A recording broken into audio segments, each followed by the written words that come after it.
বেশি শুনতে হয়েছে বিভিন্ন জায়গায় যে আসলে জুলাইয়ের নারীরা কোথায়, এবং জুলাইয়ের নারীরা যেই ব্যাপকভাবে আন্দোলনে ছিল সেই একইভাবে একই হারে তারা আসলে রাজনীতির মাঠে পরবর্তীতে আসলে ছিল না কেন, এবং এর দায় আসলে আন্দোলনের নেতৃত্ব হিসেবে আমাদের কতটুকু, আমাদের সামাজিক প্রেক্ষাপট, রাজনৈতিক প্রেক্ষাপটের আসলে কতটুকু, এটা অনেক আলোচনা হয়েছে আমরা জানি। তো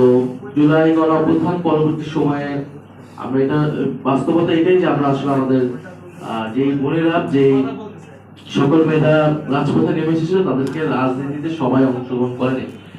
ম্যাক্সিমামই আমরা তাদেরকে হারিয়ে গেছি, তাদের কণ্ঠস্বর অথবা তাদের বক্তব্য। কিন্তু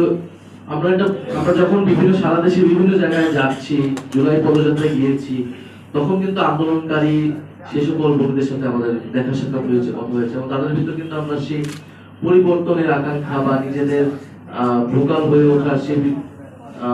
ইচ্ছা আছে, কিন্তু তাদের নানান পারিপার্শ্বিক বাস্তবতার কারণে তারা এটা পারেনি।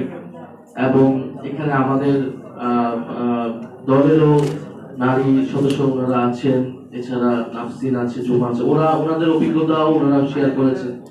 জুলাই পরবর্তী সময়ে এই জিনিসটা অনেক বেশি, এটা আগে থেকেই ছিল,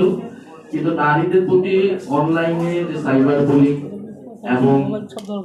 নারীদেরকে টার্গেট করে এমন একটা পরিস্থিতি তৈরি করা হয় যে মানসিকভাবে তারা বিপর্যস্ত হয়ে যায়।